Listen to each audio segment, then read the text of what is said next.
All right, since it's kind of spooky season, I just want to tell you that this was crazy. So I had a client that lived in pretty far away across the country, and I was helping her buy a home.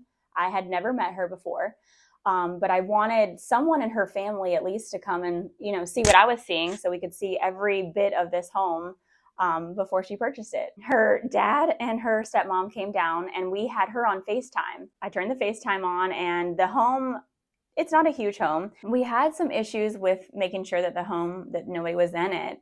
And we did a lot of rescheduling to make sure that no one would be there when we got there. So finally, we were able to make it where she was like, all right, look, we're not going to be there that day. We're going to go sign some papers at the attorney's office. So we go there and we walk through the house. All is well. Everything's fine. They love it. All is well.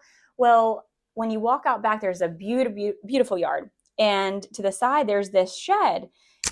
The first time we went there, I wasn't able to go there because it was locked, and obviously I didn't have a key. So I was like, oh, perfect. I noticed that it was open. So I'm like, oh, perfect. They heard me when I told them that, we couldn't go in before.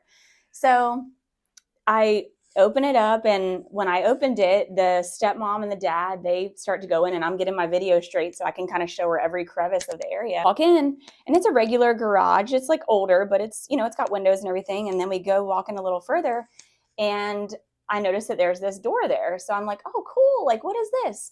So I'm like, oh man, this is great. It's so spacious. I go to open it, and there's a man laying there, not fully clothed.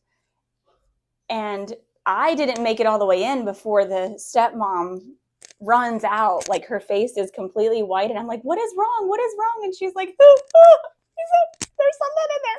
There's someone in there. So the client on the phone is like, oh my gosh, is that like a squatter? Like, what is happening? And I'm like, I really don't know, because no one ever told me that someone lived out there, nor did they tell me they would not be fully clothed. So it's a little bit, I would say, spooky. Like, ran out too.